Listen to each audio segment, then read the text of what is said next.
imindirimbo y'umutima ibyishimo by'agakiza umunsi kundi ncira kanzu imano kugwiza imbaraga no mu bihe bikomeye. Ayo mahoro ntabwo ari amahoro duhabwa nuko dutsenga amayero menshi n'amapawundi yandi ndamayize yansenge. Urakaza ka video ndamayize yansengera ngo amayero n'amapawundi naribuze kubikubaza ngo tubwire ko ya mayero n'amadolari yabonetse. Ariko umushumba Matayo umukumbuye kujya tuguruka tukaryama hasi amazi umuriro urankubita. Umuriro ayewe kura yewe kurira vuza induru vuza induru muri mikoro abandi bagira ngo none kandanezerewe ndagira ngo ayewe abandi ngo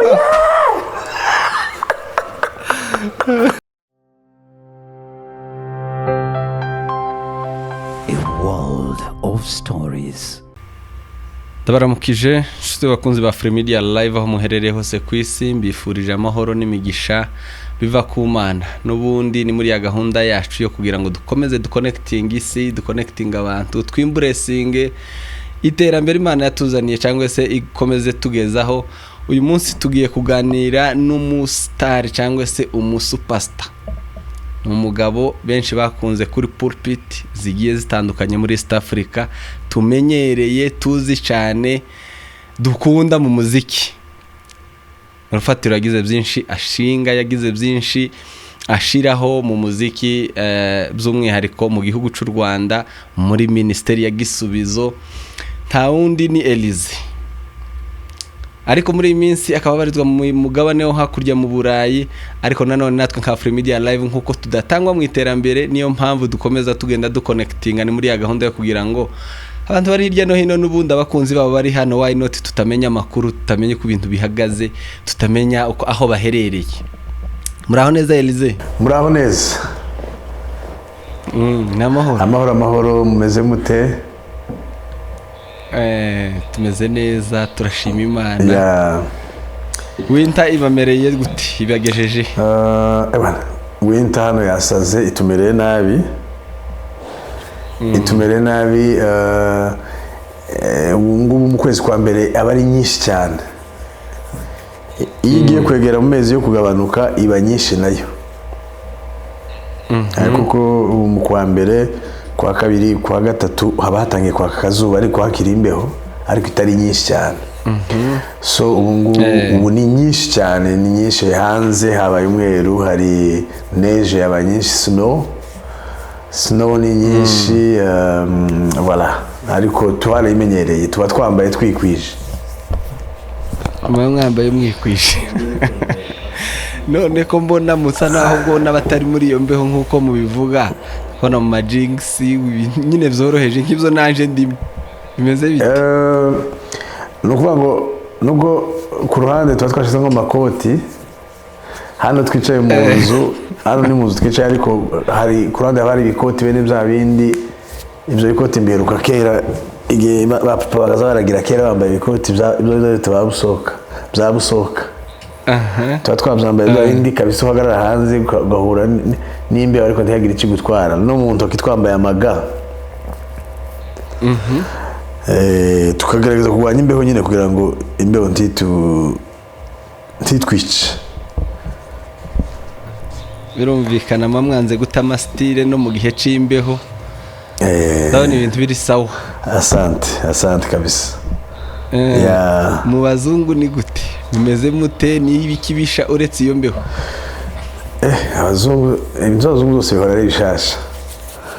Abazungu ibintu byabo ni bisha, nukuvuga ngo iyo ugeze mu bazungu niho uzubona nyine ko hari itandukaniro ry'abazungu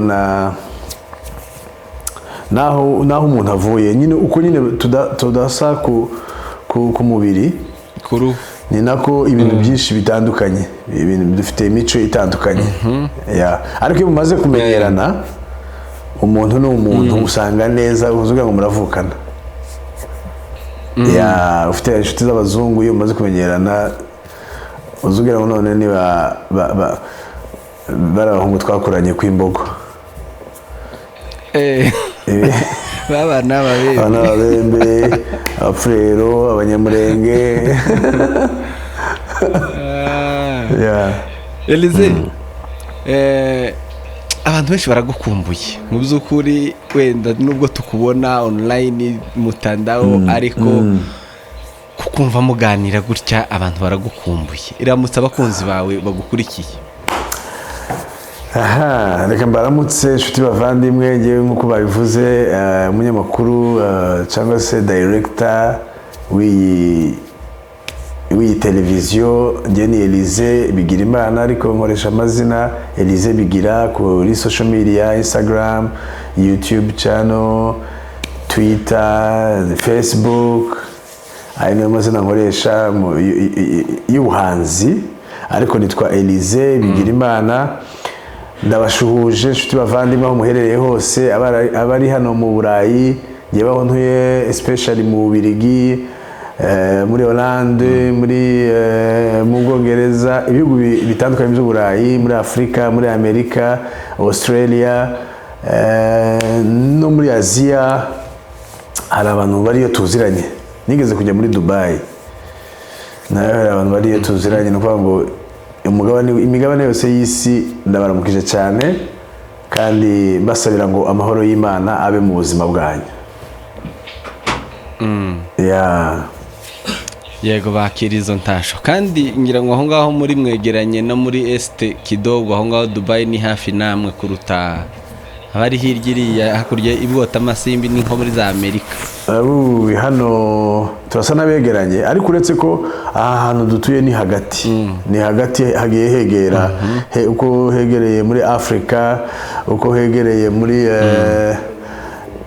muri Amerika, Aziya, hari ukuntu tugiye twegerana ibihugu tusa n'abari hagati in the middle.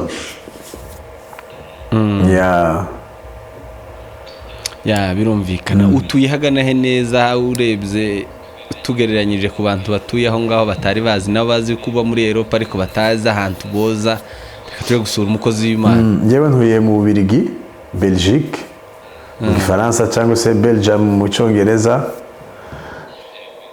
mu mujyi witwa Namur. Namur ni umujyi ushobora kuvuga ni umujyi wa kabiri cyangwa se wa gatatu w'Ububiligi. Niho ntuye, niho nkorera umurimo, niho nkorera imirimo yanjye ya minsi yose, niho nkorera umurimo w'Imana. Ni umujyi mwiza urimo amazi menshi.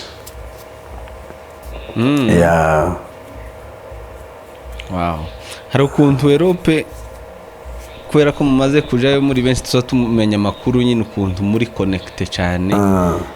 Bumwe bwa Europe usanga ni nkaho muturanye kandi tuza tubona ibitaramo byanyu abantu bari mu Bubiligi bagiye mu Buholande, bagiye mu Faransa. Bimeze gute gutravelinga muri utwo duhugu twose ukuntu bigendana ni gute bihagaze? First of all ibi bihugu biregeranye.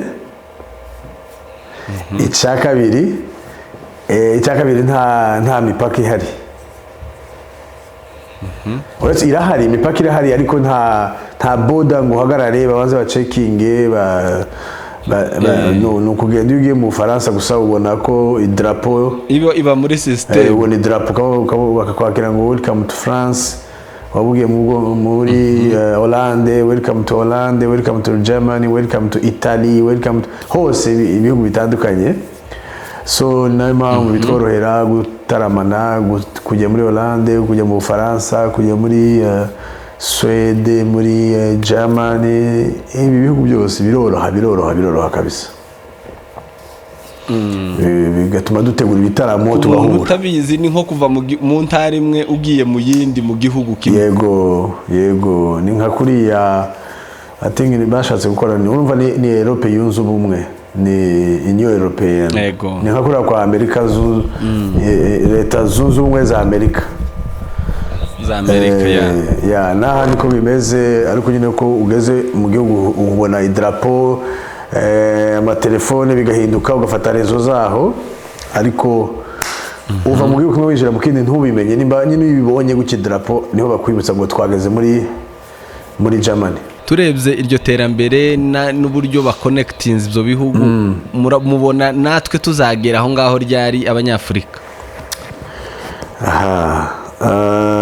Iterambere ukuntu hano bimeze no muri Afurika numva ikintu cya mbere ni ubu bwumvikane bageze bwo gukuraho imipaka bakagira imigenderanire yoroshe, kuko mbona ko imipaka nk'ibihugu byegeranye iwacu muri Congo, mu Rwanda, mu Burundi, muri Uganda, Tanzania, ndavuga East Africa, hari akwiye kuba hatari imipaka kuko hari ukuntu ubona bikerereza ari abacuruzi, kugenderanira hagati y'ibihugu n'abagenzi, hari ukuntu ubona bikerereza, ariko mpamya nizera ko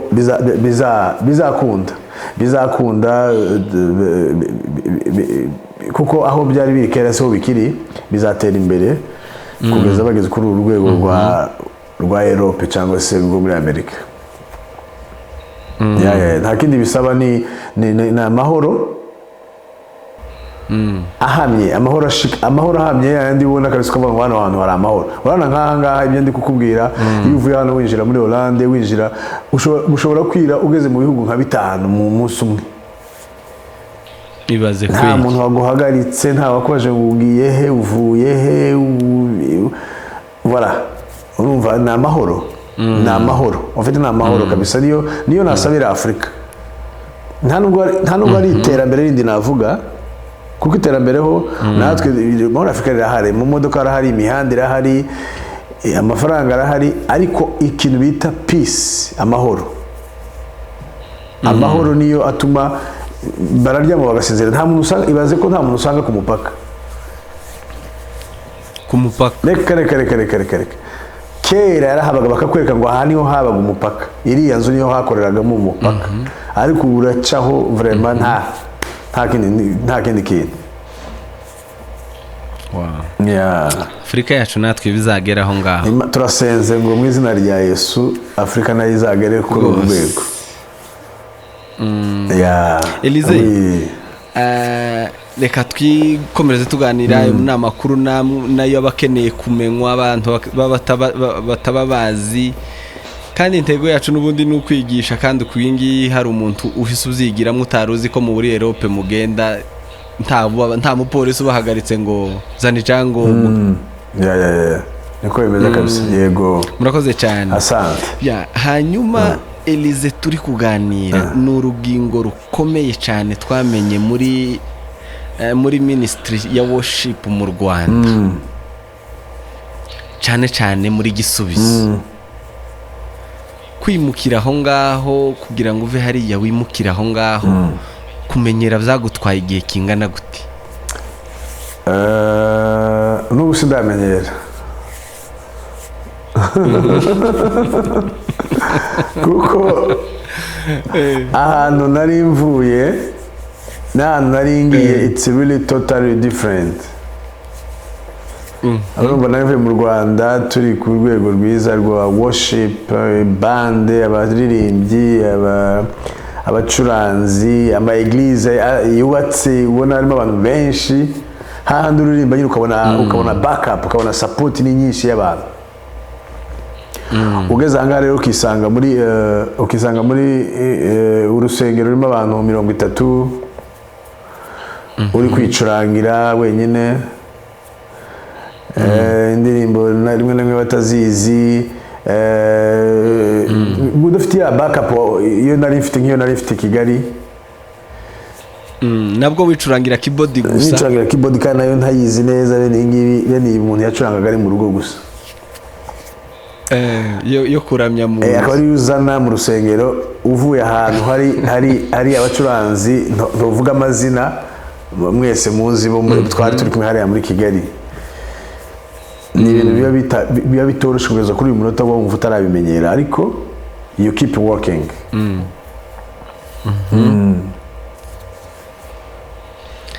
Mukora gute? Reka nanone tuve kuri ako tukavuyeho, mwadapta gute situation nk'iyo mugakomeza mugasohora indirimbo n'ubu tuvuga wenda uraza kubitubwiraho ngo abanje ndabazi indirimbo nshya wasohoye mugakomeza mugasohora indirimbo bigenda gute?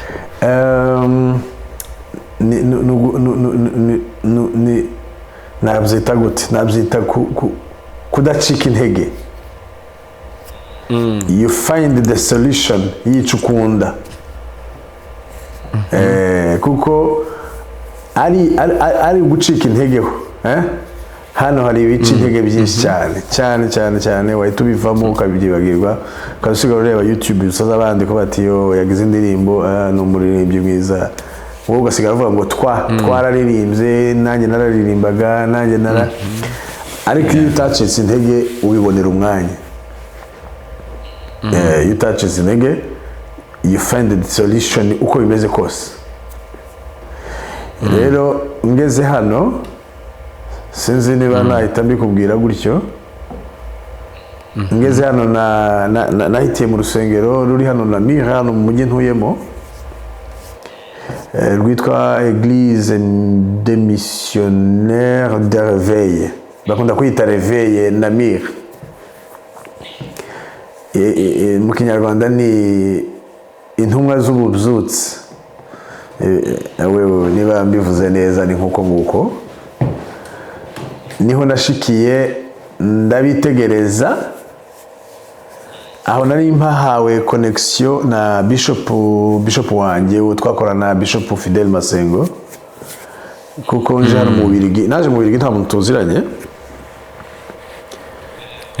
Ngeza aha kabisa Bishop niwe wankonexe n'iyo eglise. Kuva umunsi nyinjiyemo narebye imikorere uko bakoraga, ndavuga ngo ndabitegereza, ndavuga aha hantu ngomba kubakora umurimo, ndasaba Imana kugira ngo izashoboze. Uhasanga akazi gateye ubwoba.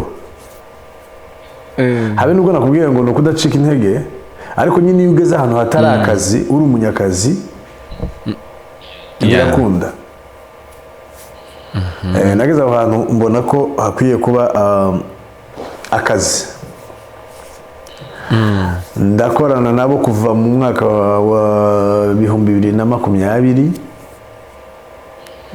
kugeza uyu munsi nakoze akazi gakomeye, ndashima Yesu. Nimba sinubasha, nta muntu uzubasha kwivuga ngo namvuga ngo nakoze iki ariko ubisubiyemo wenda akakuzanira n'undi umwe twakoranye cyangwa umwe muri iyo eglise niwe wakubwira akazi twakoranye nabo cyangwa se akazi Imana yadushoboje gukora muri iyi myaka 5 ishize. Ibintu rwari urusengero twokagesinga natwe kuko turakuzi nk'umukozi muri iyo industry y'umuziki. Ni urusengero ruriho rumaze iminsi, ariko maze kwinjiramo hari ibintu byinshi nagiye Imana ishoboza ndabereka, tori nuko tubikora, nuko bigenda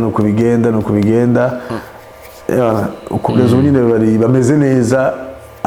Bivuye mu byo nagiye mbabwira ati dore noneho aha tubigenze bitya, tureke ibi dufate ibi bijyanye no kuririmba, bijyanye na even n'ibi nk'ibi turi mukora by'ama televiziyo, y'ama eglise, y'ama YouTube channels.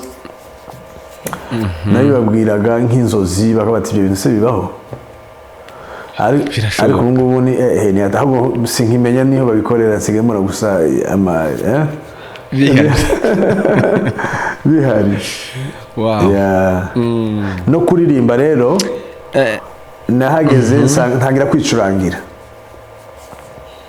ariko nsenga Imana, ndabwira Imana umfashe, umutima wanjye urabishaka gukomeza kuramya, gukomeza kuririmba, gukomeza kuguma muri ibi bintu. Ndasenga Imana, ntiyatinze mu gihe gitoya inyohereza umucuranzi mwiza wa piano witwa Osea, yabayeho mu gihugu cya Kenya. Aza kabisa ari igisubizo cy'amasenga. Uzi gusenga ukashimana ngo ndashimana ko yumvishe gusenga. Yego. Ico gihe niba hari ikintu kimwe Imana yanshubije ni iryo sengesho nasenze, ndabwira Imana iyi sente ndayirambiwe. nzanira umucuranzi sinzi uko ubigenza nta nubwo na menshoniza izina ry'umuntu runaka ngo mvuge ngo nzanira runaka nari mfite abacuranzi benshi mu mutwe ahubwo izana Hussein niwe tutari tuziranye sinari muzi kabisa we ambwira ko yaranzi yarambonaga nyine ku ma social media ariko yaje ari igisubizo bien gutyo usenga Imana ikagusubiza araza kuzanira mani iva mu iriya gukira tibuka iraza turarya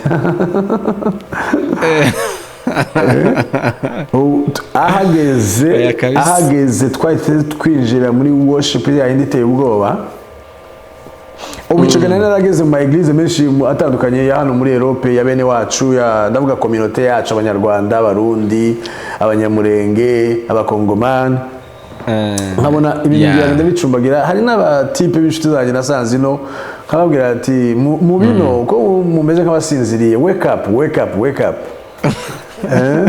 icyo gihe ntangira kubabwira dushobora gukora ibiterane dushobora gutegura amakonseri dushobora kugira gute ndakubwiza ukuri icyo gihe natangiye dukora amasaha 6 yo kuramya Imana kubabwira ngo tugiye gukora 6 hours of worship cyane nk'ikintu kitabaho ati ibyo birashoboka twarabikoze inzozi twarabikoze dukora amasaha 8 dukora amasaha 12 bukeye noneho dukora 24 amasaha 28 kuva twatangiye saa 4 za mu gitondo tugeze izindi saa 4 z'ikindi gitondo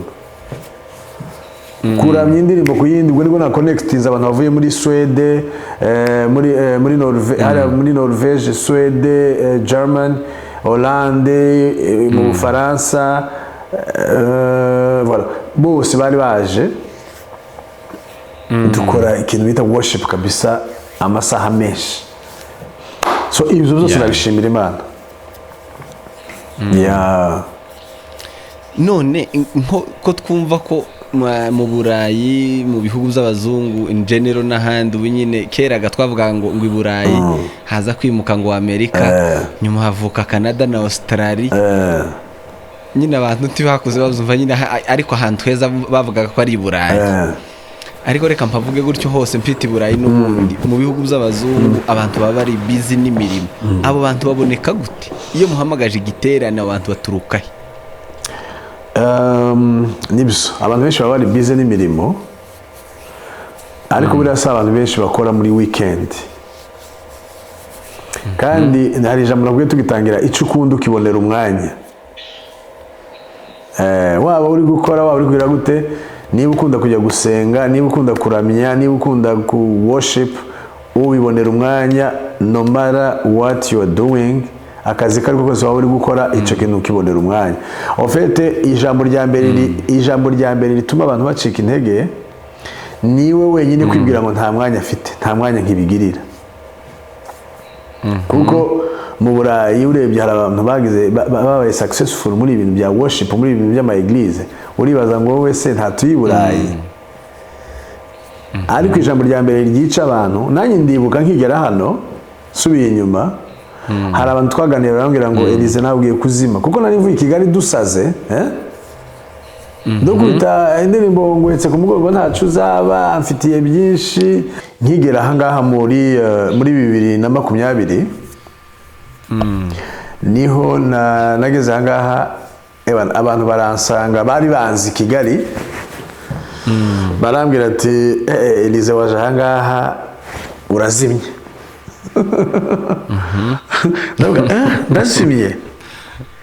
ndazimye ati hano Burayi biragoye ntabwo uzabona abantu public nk'iriya ntuzabona amakonser ntuzagenda none se why not ngiye ntakereye amakonser ngo shanga abantu bose ngo twese twaje dufitiye miriro na tusa ariko ndi umuntu udakunda kumva abantu bari negative nkunda umuntu uri positive kandi mu kintu icyo ari cyo cyose so icyo gihe bambwiye gutyo naragiye mu cyumba ndasenga isengesho rimwe nasenze ni ijambo riri muri Zaburi rivuga Dawudi yasenze Imana aribwira ngo Mana ntunkureho umwuka wawe wera ungumizemo ibyishimo by'agakiza ibyishimo nibyo bidutera gukora kandi ngo imana niyo dukora imana mu kuva mu gushaka kw'imana ariko nayo idiringa n'imitima yacu ikareba nimba koko urabishaka, do you want it, nayo ikaguha opportunities. Nasenze iryo sengesho ndavuga ngo mana ntuzankureho muri ubu burayi, challenge zose nzahura nazo, ibibazo nzahura nazo ntuzankureho umwuka wawe, ntuzankuremo n'ibyishimo by'agakiza. Ibyo rero byanteye ahubwo icya kabiri kiba mu mutima wanjye, sinjya nkumbura ibihe byashize.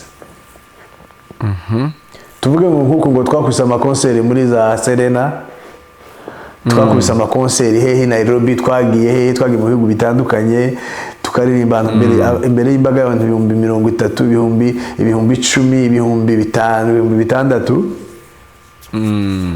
Twaririmbanye na barunaka, twari dufite band imeze gute. Ibyo nsizo mbikumbura, nza ngumbura ibiri imbere. N'ubu ngubu nibyo nakubwiye twakoze hano, twakoze ngo 24 rere, ngo twakoze iki ama YouTube channel, twararamije, twagize gute. Kuri njye byararangiye nyine.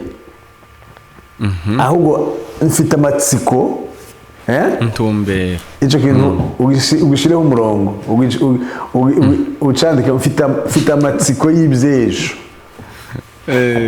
mfite amatsiko y'ibintu Imana igiye kudukoresha ejo, mfite amatsiko y'ibintu by'ibitangaza, ibintu biri miracles and wonders. Kujya Bibiliya ivuga ngo abizera Imana ngo ibimenyetso n'ibitangaza bizabakurikira. Ntegereje the wonders and the miracles Imana izakora ejo, kuko iyo yakoze uyu munsi yarangiye ntisubiramo. Ngo twakoze ngo gisubizo ngo twararirimbye, ngo gisubizo ngo twarasaze nabandi ayiro nabandi twakotuguruka turi nabandi nabambonye nabandi but tomorrow, ejo ntegereje ejo. So ni icyo kintera imbaraga n'inkomezi zo gushaka gukora.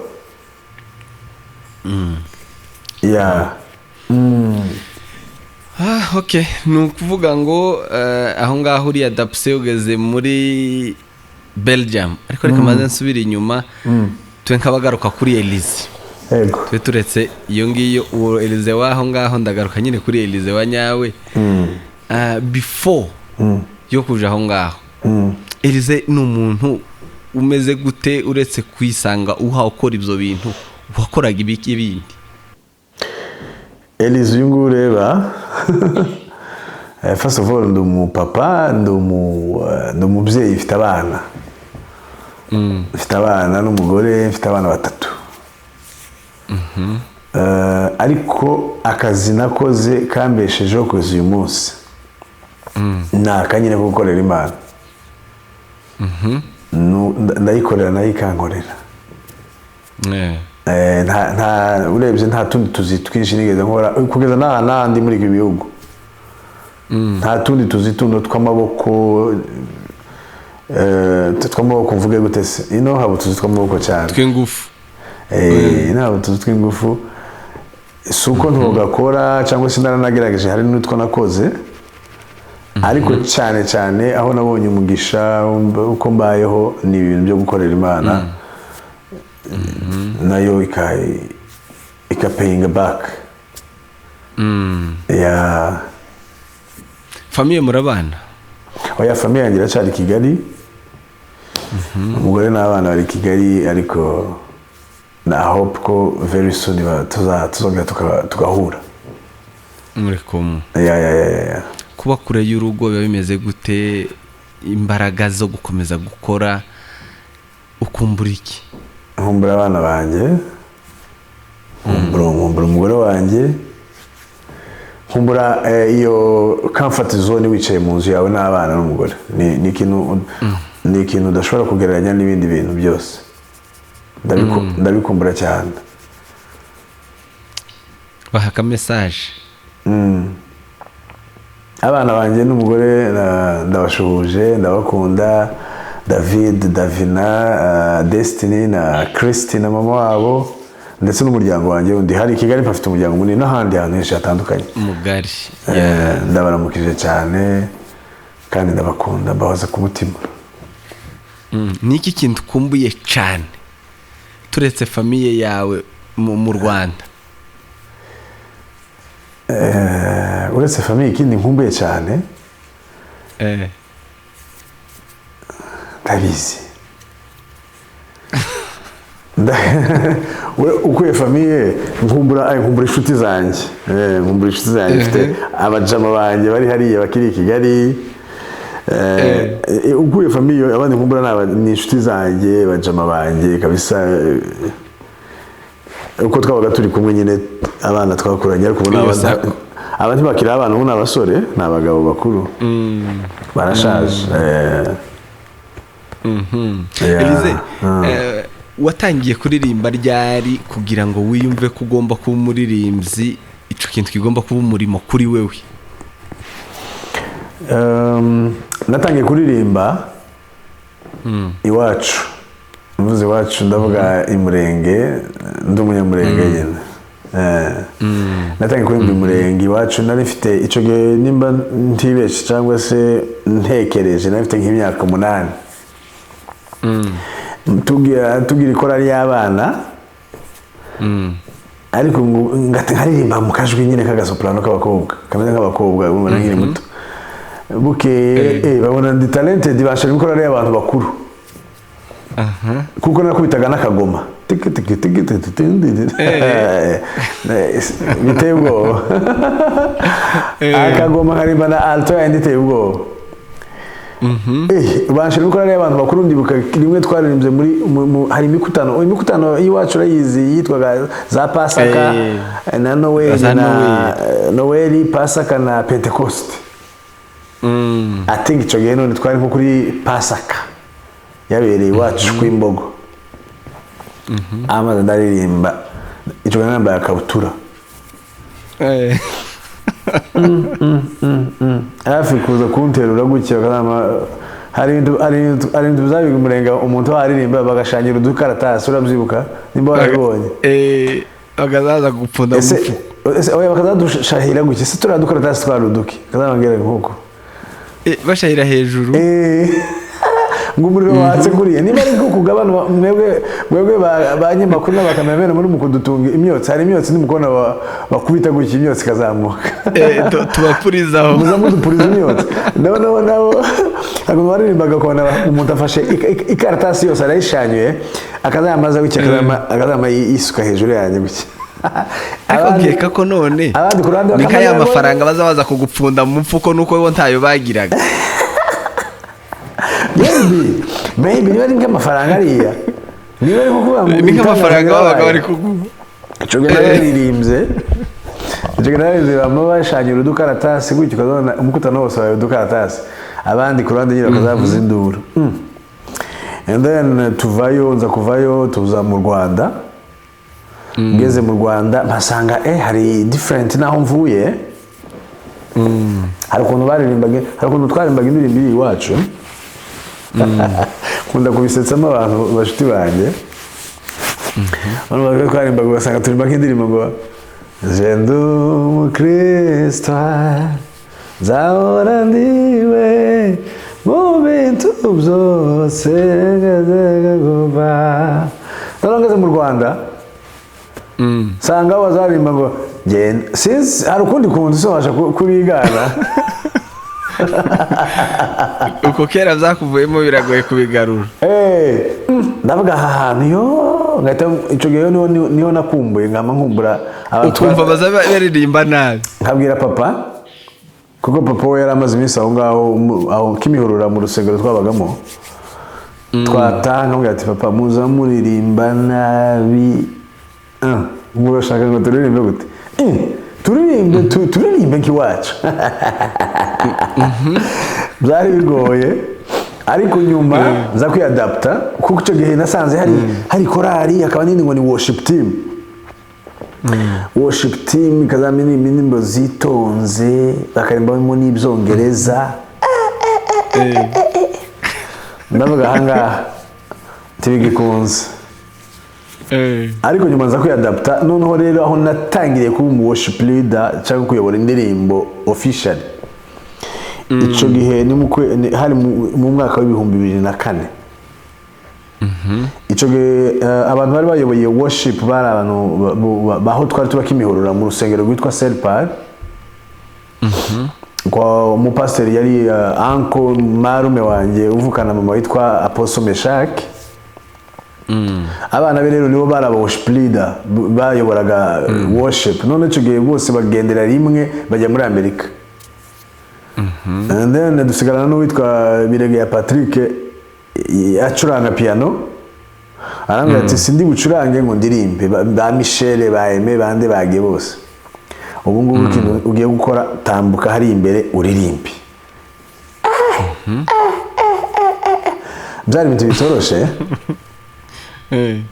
Ariko nararirimbye indirimbo ya mbere naririmbye indirimbo ya Apollinaire ivuga ngo nama ntangara iyo mubonye sangurengeyo ko wambwiye iyo ngiyo ndatitira ariko abantu baravuga ati wow kuvubwa nuko ninjiye ishamba. uburinjiye ndinjira kugeza uyu munsi ndi umuramyi n'amaguru n'amaboko no mu mutwe anytime nta kintu kindutira kuramya Imana. Wow. Elise uri kuri stage wigeze wibagirwa lyrics y'indirimbo? Biteye ubwoba n'ubu ngubu muri Gisubizo n'ejo bundi bari ko bacatinga kuri groupe ya Gisubizo basererezanya. Ikintu banyibukiraho nukuntu nibagirwa lyrics ariko aho ngira maniere yo kuri stage singira isoni. Ushobora no kubaza abakristo nk'abaza ati se hari indirimbo ndi kurimba mwe muzi igitero gikurikira mukinyibutse dukubite twigende tureke guta umwanya twagiye. Abaririmbyi bagazaje bakumirwa ntabwo sinshobora kurya iminwa ngo abantu bambone ko ntamenye igitero kandi nagize isoni ahubwo kwama mpagarika nk'ababaza ati se hagiye gikurikira niki bakambwira ati okay twagiye rero kivuga gute hari bakambwira ngo tugiye kuri nka Ebeneza ni wewe bwihisho bw'imitima igezera kagari gute agakurikira nakaye harya kandi ubwo nije wayibigishije ariko nkibagirwa kama mbaza comme si nothing is happening. Ugahita ubihandolinga vuba batanyujije mwijisho. Ntabwo ndi gucisha mwijisho cyangwa nagize isoni cyangwa ngo so bivuga ngo ku indirimbo lyrics ho nicyo ke kubera ko mu ndirimbo kenshi ngewe ndirimbo indirimbo agace kafashije akaba ariko ntindaho. Ibindi byo kuzana ngo igitero cya mbere n'icya kabiri n'icya gatatu ngahita numva wapi bikanga. Ni kihe kintu kindi kiri funny umaze gukora ariko abandi bantu batazi mu muziki? Oya cyane n'icyo cyo kuyaga ama lyrics lyrics buriya witwa Nkomezi ari muri Amerika. Twaririmbaga ahagaze inyuma Alex Nkomezi n'umuramyi nawe n'umuhanzi. Twaririmbaga ahagaze inyuma yanje abazi neza ko ngomba kumubaza ngo agakurikira nakahe hanyuma twaririmbaga imwe Uwiteka urakomeye ingoma yawe n'amahoro ingoma yawe nizanguka Mana zakuririmba ibihe byose iteka abo nzawe magodadada tarararararara. Ibyo bitero by'iyo ndirimbo Nkomezi yagombaga kumpagarara mu matwi hano inyuma gutya mu bitugu akamubwira ngo no mu gikombe cy'urupfu sinzatinya kuko zabandi kumwe nawe. Buri gihe yagomba kunyibutsa kandi abantu ntibabimenye tukabikora ku buryo nyine wala aha naho mfite hano n'aha ndirimba mfite abashuti banjye mfite umupeti wanjye witwa Alex nawe niwe gasuku wanjye igitero cyose abaranyibutsa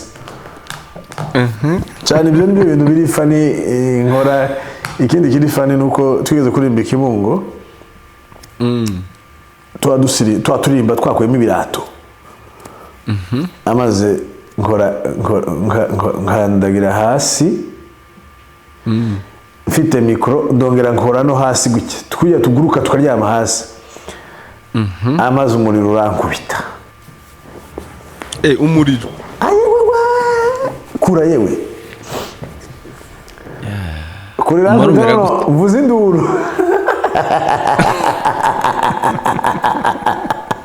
vuze induru muri mikoro abandi bagana none kandanezerewe ndagira ngo ayewe abandi ngo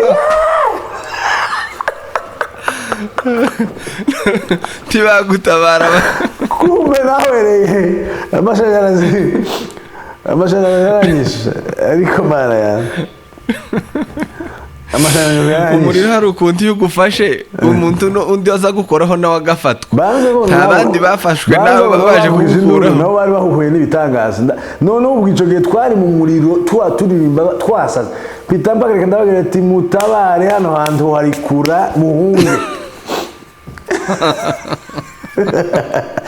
mwambara ibirato kuko icyo gihe twari twakwima ibirato turi kuguruka igisubizo twari dusaze kabisa twagiye ahantu mu giterane Kibungo muri restoration church uvuze ku kintu cyo gukuramo ibirato kiya kintu cyo gukuramo ibirato ni gute cyaje gute kiya kintu cyo gukuramo ibirato muzamukibona gute nk'abaririmbyi ari ibirato biba bikuremerereye tutabijanye urana ukuntu abantu bose babivuga ko ukuntu gutandukanye nje buri gihe uzabona nakuyemo ikirato kiba cyandemerereye se tu nta bindi bintu byo hirya ngo wenda wasuzuguye wubahutse wagize gute ushaka gukora ibintu to the perfect way kuguruka tusimbuke uzoza bikoza mu kirere umanuke witure hasi ukaba wambaye ikirato incongo wene yindi y'intaliyani iremereye nk'isima ikindi urabona iyo dusirimbana biriya birato agatsintsino gakomeye hari ukuntu bikubabaza mu mavi none ukagishyira ku ruhande ukoroha kugira ngo akazi ugakore neza ku muntu rero mutabyumva kimwe yabiri akaba ati uyu muhungu ni umu discipline ariko njyewe mu ijambo rimwe ndabivuga nuko kiba cyaremereye kurije ku rwanje ruhande kiba kindemereye ni nka kuriya n'ubundi turirimba tuba twakwikiye n'amakoti n'amakaravati tukayakuramo niba sinkunda karavati kandi ndayikunda ariko kubera ko mbanzi ngo nishika mu rusengero umunota wa mbere kuri stage ndahita giterera hariya no muri gisubizo twarakubitaga ama uniforme twago turashiramo amakaravate n'amane n'ibiki ayewa bagata bati Elize uyu nguyu mukanya arabaye umva nambaye nk'ikigori twarimo igitero kimwe gusa gutya sinzi ukuntu uvuze icyo kintu ahubwo nawe numva ngiye nko kunezerwa kuko sinkunda ikintu sinkunda ritiririje ndabona ngo umwuka gutya ntihamanuka umwuka gutya akadukoraho dushandabuke umuntu uterera iriya ibintu byose wumva bikubangamiye turamya Imana ariko uzi kubona umuntu turi kuri stage ngo duhe Imana icyubahiro bikanga ko uzamura kubera ukuntu wifuza agashati kagufashe cyane amaboko ukazuyagira gutya aho kuyagira gutya aho dusimbuke ukaza utinya gusimbuka kubera ko wambaye ikirato wagiraho none simbizi n'uducupa n'amapantaro y'amacupa agatuma abantu batazamuka agapantaro kagufasha ugatuma nk'ibyo bintu byose ni ibintu biba bikubuza kugira ngo ube flexible worohe kuri stage anyway nuko ejo bundi tubona usohoye indirimbo nziza atabanje ndabazi iriya ndirimbo ni gute inspiration yaje gute iriya ndirimbo ibintu za timing y'Imana wowe iriya ndirimbo ni indirimbo yaje mu gihe gikwiriye hari igihe umuntu aba yibaza wicaye ukibaza ibintu ukabona ibihe birasa n'ibiri kuremera ukumva hajemo inspiration ukumva ati umugaragu wanje humura byose ndabizi kandi mbishizeho iherezo ni indirimbo nakoze nifatikanyijemo na Ben sinzi ko umuzi ariko uramuzi cyane Ben umuntu umusitare Ben Serugo ni umushuti yaje afite Serugo twakoranye umurimo w'Imana imyaka myinshi kugeza n'uyu munsi. Uretse gukorana umurimo w'Imana no turi inshuti we na Chance twatangizanye na Chance. Ben aza kuzamo, nararirimbye mu bukwe bwabo, nari nabambariye. Tuba inshuti kabisa zihuriye ku kazi kamwe. So indirimbo zose maze gukora nshobora guhimba indirimbo nkabanza ngayiha Ben nkamubwira ati nyumvira nimba bimeze gute. Tugafatikanya muri ubwo buryo. Ariko n'indirimbo yaje hari kuganira n'abantu kuva hano muri ibi bihugu by'Uburayi. Haba ikintu bita depression. Maze kubona abantu bari depressive benshi. Bafite depression, bafite stress nyinshi y'ibi bihugu. Ariko haba ikirere kiremereye kabisa, wumva nawe kirakuremerereye. So ukugenda uganira n'umuntu kumva hari umuntu kabisa wabaye disappointed n'ubuzima. Ariko ukamuzanira indirimbo ikamubwira ngo numvise inkuru y'agahato ka Satani yakugiriyeho, ariko mugaragu wanje kanguka, dore Uwiteka bishizeho iherezo. Ariko aho muri iyo ndirimbo ushobora gukuramo ubutumwa bwinshi. Cyane nkanjye ngewe ubutumwa ndirimba n'ubutumwa bwa Kristo bw'ubuntu, grace. Ubutumwa bw'umusaraba wa Yesu Kristo. Ku buryo indirimbo yose naririmba indirimbo imwe gute, content ni imwe, ni menya Kristo waducunguye. Va mu bubata bwo kwiciraho iteka, va mu bubata bwo kumva turi mu gihe cy'ubuntu, turi mu gihe cy'ubutumwa bwiza bwa Yesu Kristo, turi mu gihe inkuru nziza y'umunezero ngo dore mbaza ni inkuru. Ariko uzi ari indirimbo Rehoboth yaririmbye ivuga ngo abababaye bose genda ubabwire Yesu, abari mu ntambara cyangwa bageragezwa, ririmba mu misozi, vuga inkuru nziza kuko Yesu. Ariko mwaririmbye ngo ashobora kubakiza. Abo ngenda ndirimba nkahindura ngo kuko Yesu yarabakijije. So indirimbo zose ndirimba niyi ngiyi rero narayisohoye. Numvise inkuru y'agahato ka Satani yagiriye abizu yanjye, mugaragu wanjye byose ndabizi, umurambishize w'iherezo. Amarirano kuniha kwawe nubwo nacecetse byangezeho, sinihutiraho nkorera ku gihe, umurambishize w'iherezo. Abangenda bazi mbazi n'amazina yabo yo, kandi nabahaye umugabane bakwiriye. Ndabakunda reka isi yose ibimenye. Wumvise bivuga ngo content y'indirimbo zose nizo naririmbye kera, aho namenyeye ubutumwa bwiza bwa Yesu Kristo, nzigarura umunezero n'umwe, amahoro namwe, nukumenya Yesu Kristo wapfuye akazuka akadupfira akadukiza. Naza numva iyo ndirimbo yawe noyita ngo abanje ndabakunda, wowe baravuga ngo wowe urabazi. Ntiwumva ko uzanye nawe iyindi inspiration nziza. Abanje ndabakunda kandi nabahaye umugabane ukwiriye. Yaduhaye rimwe risa. Kubimenya rero nibwo buzima. Apollinaire yarimze ngo kubimenya nibwo buzima, mfite amahoro adashira. Ayo mahoro ntabwo ari amahoro duhabwa nuko dutsire ngo amayero menshi n'amapaundi yandi ndamayize yansengeye. Urakaza ka video ndamayize yansengera ngo amayero n'amapaundi. Naribuze ko bikubaza ngo tubwire ko ya mayero n'amadolari yabonetse. Ariko umushumba Matayo umukumbuye. Byari zagenze gutegugira ngo gusengera ari amayero n'amadolari n'amapaundi. kandi ngira ngo nibwo wahise ugenda. ni hariya nahise ngenda. Twari turi muri Uganda mu giterane tumazemo icumweru. Ndamukunda Matayo, ndamukunda pe.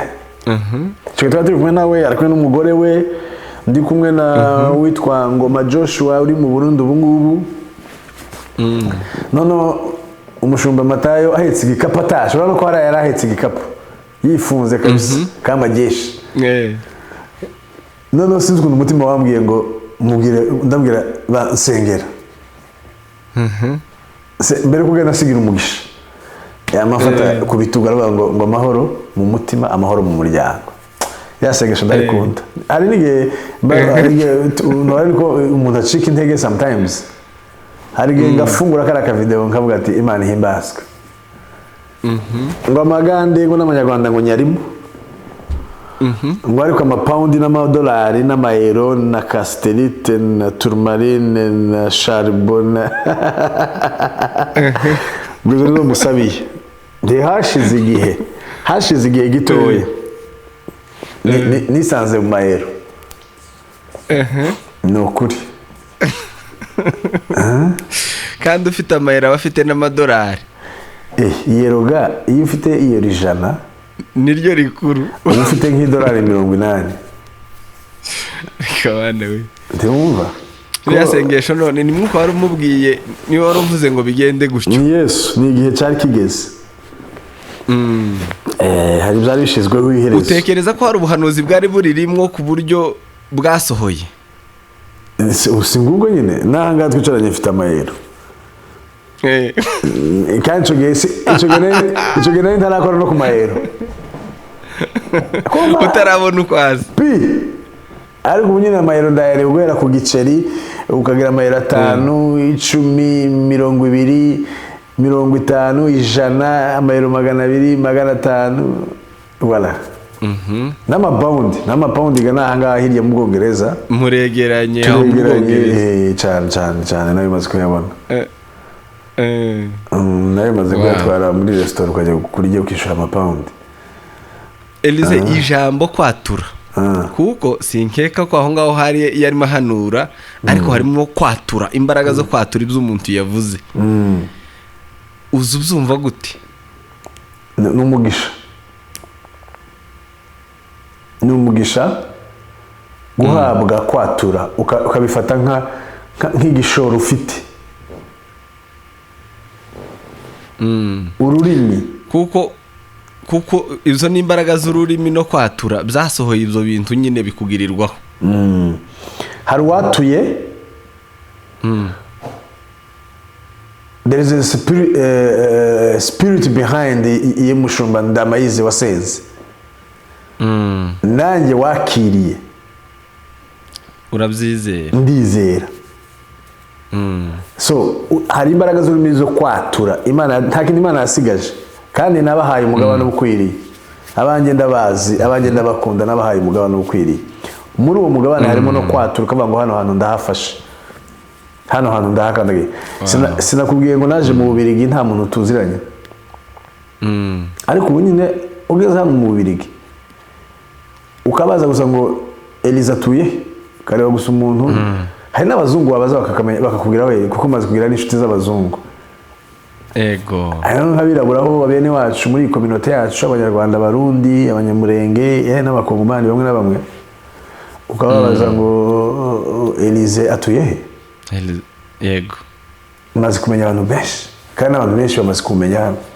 Wow. Utekereje urebye iyi muvema iyi nkubiri guhera igihe cyanyu kugera ubu nyine abaririmbyi benshi muri East Africa bamaze kugenda batatane hirya no hino. Urabona umuziki wo muri East Africa gute? Umuziki wo muri abaririmbyi benshi bamaze kugenda ariko abasigaye ntibasigaye gutyo barakoze. Ariko twabacira inzira. Ubu nyine umuziki wa East Africa uri hejuru top kabisa. Ku buryo ibona za Joyous Celebration izemera kuza gukora amakonseri mu Rwanda. Suko ari ubwa mbere bari babatumiye, ahubwo kera barabatumiraga bakareba imiziki yo mu Rwanda ko bataha. Ariko icabemeje kuza mu Rwanda nuko uriya baricara nabo bakavuga reka twige twige turebe mu Rwanda bimeze gute gospel, turebe mu Rwanda mari abakorari baho bameze gute, abahanzi baho bameze gute. Ahubwo akabati ahubwo nitwe dusigaye inyuma.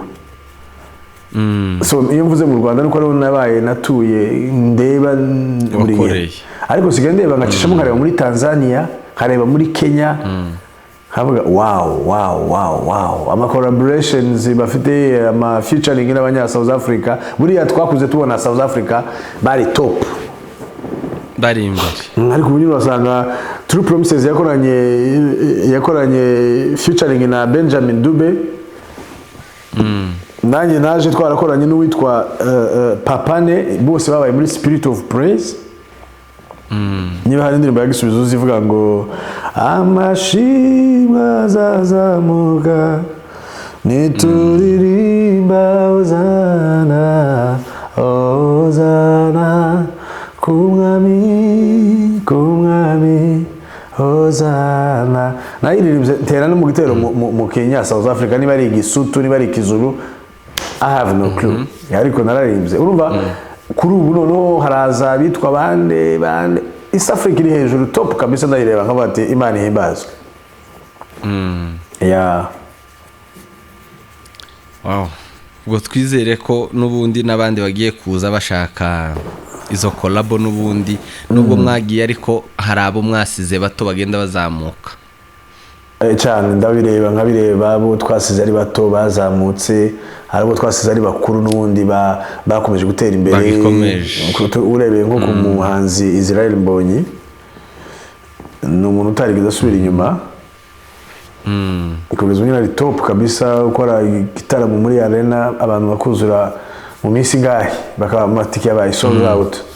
Ni ukuvuga ngo hari Spirit of Praise, hari Spirit of Worship in East Africa. Kandi iyo aje muri Kenya, muri Uganda, hehe amaze kuzana inshuro zibiri, abona kabisa abantu bafite inyota yo kuramya. Ni ukuvuga ngo ni bwa bushake, kuko Mbonyi yakomeze kubishaka, n'abashigikira barahari. Uzimazima ku giti cye ntabwo ari kwamana abantu kabisa. Yego, nsabantu sabantu niye nama woha abantu batoya bari kubizamo n'ubundi batarabyumva, ariko n'ubundi tugaruka aho ngaho uri ko tubona mukora nk'indirimbo aho ngaho, kandi ntekereza ko bitorosha, ariko urabitunyuriramo utange n'inama kundi muntu uri mu rungabangabo utaza aho yohera, especially kuba ari mu bihugu byo hanze, kuko impano iyo zigeze hanze hano ni nkaho ariyo ku gicumba, ariko iyo zigeze hanze tubona zinyine za bivamo ziracumbagira. Ndagaruka ku ijambo rimwe natangiriye mvuga ngo ubushake, gushaka ubushake bwo gushaka gukora icyo ushaka, indirimbo, kuramya, wibonera uburyo byanze bikunze. Nkigera hano ikintu cyambere nabajije ngo nihe ninde muntu ufite studio hano. Urumva nagize ubushake nkiri muri, hari ikintu bita centre hano, iyo ugeze nanga waza kunyura muri centre. Nkihari narabaje ninde muntu ugira studio hano, barandangira baranga ati ni umutipe. Okay, abazungu nabo bafite ama studio, ariko nanjye of course ubu nabazaga ni mwene wacu twumvikana twuvuga urumuri rumwe, uzi nibyo turi, uzi gucuranga izi njyana zacu. Baranga ni Didier. Uwo Didier namushatse nk'amezi 3, buri munsi mwandikira muhamagara nkamwe nitwa Elize na urumva ari bize, kugeza ambwiye ati noneho uzaze kundeba iki gihe niki. Kuva ico gihe nahuye nawe ebana ni inshuti yanjye, no indirimbo nyinshi n'uzicuranga, izi zose maze gusohora ni Didier wazikoze. So ibyo nabwira umuntu uri aha ngaha muri ibi bihugu n'ubushake, niba koko ushaka gukora umuziki, wake up, urabibonera uburyo. Ubu ngubu byaroroshe, ushobora no gushira studio mu nzu yawe, ukirikodinga gato ya ijwi ryawe gusa ryohereza muri East Africa, haba Tanzania, haba Kigali, bitewe naho wumva hari umu producer ushaka, rya jwi ryawe n'akamelodi gato wamuhaye akabyuriraho indirimbo ikuzura bya cyane kabisa. So n'ubushake rero, abashuti banjye, abahanzi bageze banjye, ari abavuga babandi bavuga ngo bazimye cyangwa se abatangiye ndabatera courage cyane, ababivuyemo bumva babishaka nibongere bahaguruke dukorane. Hari abantu hano turi kumwe nabo mfite ubuhamya kabisa, nagiye mbwira ngo wake up kandi bameze neza ubu nyine bahagaze neza, et voilà. Ya twitega iki mu future projects mufite, muri gupanga, muri kudupangira iki, duhishiwe iki? Aho ngaho ugeze muri domaine kuko nakubwiye ko ibyahise sinza mbitindaho, ariko bimpa imbaraga zo gukomeza iby'imbere. Ariko ikintu abantu bitega muri uyu mwaka d'ici mu kwezi kwa gatanu ndi gutegura igitaramo. Sinahita mvuga abahanzi nshaka gutumira bagenzi banjye, ariko deja hari abo twamaze kuvugana, bamwe bari muri Afrika, abandi bari muri Amerika, n'abandi of course turi hano local artists, ndavuga aba local nabo tubana mu Burayi nabo muri kumwe. Ariko mu kwezi kwa gatanu ebana kama hauna muguu uchonge muti, mu kwezi kwa gatanu muri uyu mujyi wa Namire nzahakubita igitaramo, kandi n'ijuru ryamaze gusinya ryaremeye. Wow. So hagati yaho kugira ngo ngere mu kwa gatanu wenda hari izindi ndirimbo mfite muri studio nzaba nabwo nazishize hanze, ariko cyo izaba ari igitaramo cyo gushima Imana, izaba ari praise and worship, thanksgiving. Yeah. Twaganiriye na Pastor Ben, niwe wavuze ngo uyu mwaka uzamubona, ngo uyu mwaka ngo uzambona. Iyo jambo yarantanze naje niryo nani nakuba ati uyu mwaka nzawunyotsa. Uzawunyotsa. Ndumva uyu mwaka harimo ibintu byinshi, reka tuzitege. Uyu mwaka w'ibitangaza, no bushize turi muri kurangiza umwaka kabisa mu rusengero rwacu, umushumba wacu yawise ngo n'umwaka w'ibitangaza. It's miracles and wonders. Wonders na miracle ni ibintu bitandukanye, bitangaza na wonders ni kwa kundi abantu bazabifata gutya bavuga ngo turatangaye nono. Oya nibyo kabisa. Yego. Ndabizi neza ko amasaha yacu arasa nayegereje, kugira ngo tukureke ngaho bwira akaririmbo nk'uturirimbira tunyurezeho kidogo.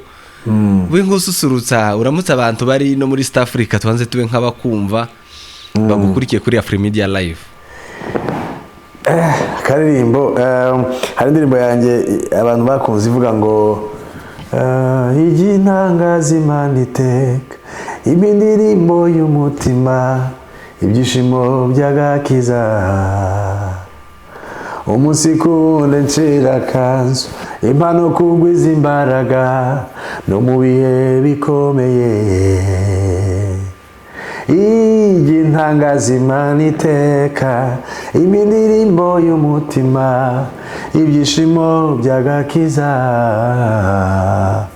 umunsi kundi ncira kanzu, impano kugwiza imbaraga no mu bihe bikomeye. Erega mwami ibyo ugambirira kuri njye, oya si bibi ntabwo ari bibi, buri munsi ungenera ubuntu bunkwiye. Mana uri mwiza, Mana uri mwiza, hakurya ya rwa ruzi niho ndirimbira, hakurya y'induru y'imisozi niho ndirimbira, kure y'induru niho ndirimbira, kure kure y'abarasana niho ndirimbira, mfite amashimwe mu mutima yuzuye, abangenda bazi mbazi n'amazina yawe, kandi nabahaye umugabane bakwiriye. Ayiwe ndabakunda, reka isi yose ibimenye, aye ndabakunda, reka isi yose ibimenye. Murakoze cyane, Imana ibahe umugisha. Amen.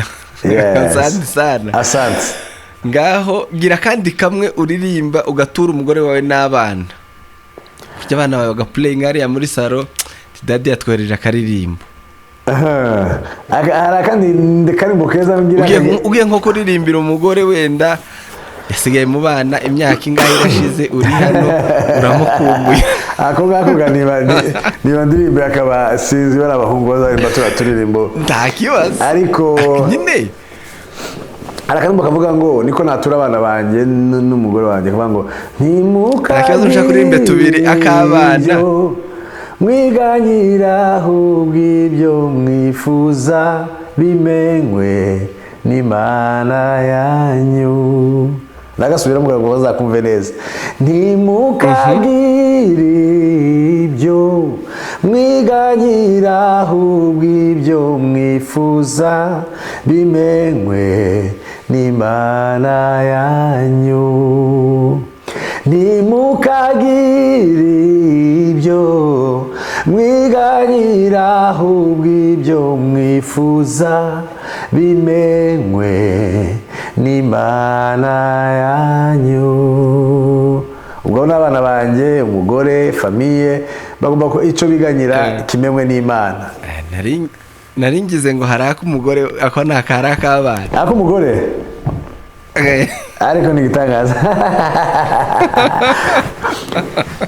Niba ndirimbiza abandi ariko hari indirimbo nziza namutura uretse ko ntoyibona n'iz'Imana nyine kumubwira ngo amaraso ya Yesu ntazigera ashira imbaraga, yameneye amaraso abanyabyaha, yaje gukiza abatakwikiza. Nari ngiye kunezerwa, yaje uza ku kantu ngo yaje gukiza abatari kwikiza. Ubwo ibyo ngibyo ngatuye umugore aza amakuru arimo aho hagati. Sana ndabashimiye cyane. Reka mbaho umwanya kugira ngo musezere abantu, ariko mbere yuko mubasezera kugira ngo muhite mudusoreza, ndashimira abakunzi ba Free Media Live mukomeza kubana natwe umunsi ku munsi. Ibyiza biri imbere, ibyiza byinshi biri imbere. Uyu mwaka ni uwacu.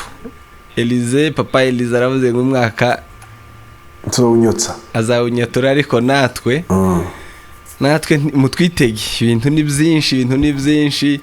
Mwandike n'abandi bantu mukeneye, abantu mugiye mukenera bacu bari hirya no hino ku isi Imana yari duhaye kugira ngo tuyitegeke. Muvuga abo mukeneye kugira ngo mubatwandikire, natwe niko kazi kacu kugira ngo tubabagerereho, tubabazanire. N'ubundi isi yarahuye ubu nyine nimwe, tekinoloji yarabyoroheje, niyo mpamvu natwe tutatindaganya kugira ngo tubijemwo, tuyemburesinge, tuyinjoyinge kuko ni yacu. Papa Elize ngaho dusoreze ubundi n'ijambo rya nyuma ushobora guha abakunzi bawe batari baguherutse, ariko nanone ubashije kuganira nabo bukeya. Ibyacu nakagaruka tuzasura tuganira, Imana niduha umwanya. Asante, nari ndabashimiye. Free Media, Imana ibagire neza kandi ikomeze kubateza imbere. Uvuze ijambo rimwe ngo isi Imana yari duhaye, ubu nyine isi tuyifite hano mu kiganza. Mpita nibuka indirimbo ya Larume nkunda n'umutima wanjye wose ivuga ngo Mana ugendera ku mababa y'imiyaga, Mana imbaraga zawe zirakomeye. Ibi nabyo ni amababa y'imiyaga, izi ni imbaraga z'Imana kabisa. Yesaya yabyeretswe kera, none ni ibingibi ni ukunguku kugira rutya byarasohoye. Ni ibingibi uvugana n'umuntu uri muri Amerika ako kanya ko musi muri kumwe, ukavugana n'uri Burayi, ukavugana no muri Afrika, ni wacu mu minembwe. So ndabashimiye nanjye cyane kandi mbasigiye ubutumwa bwiza.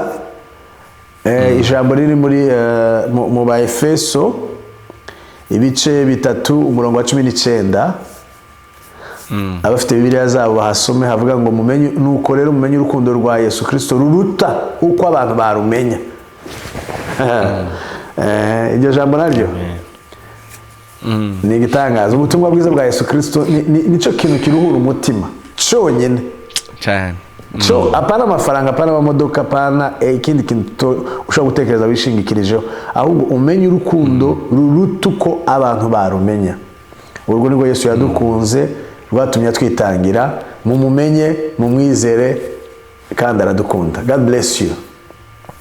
Amen, amen. Asante. Imana ibarinde kandi ikomeze kubagenera ibakwiye. Amen. Ibyacu nakagaruka mwari kumwe na Director Gabi kuri Mike.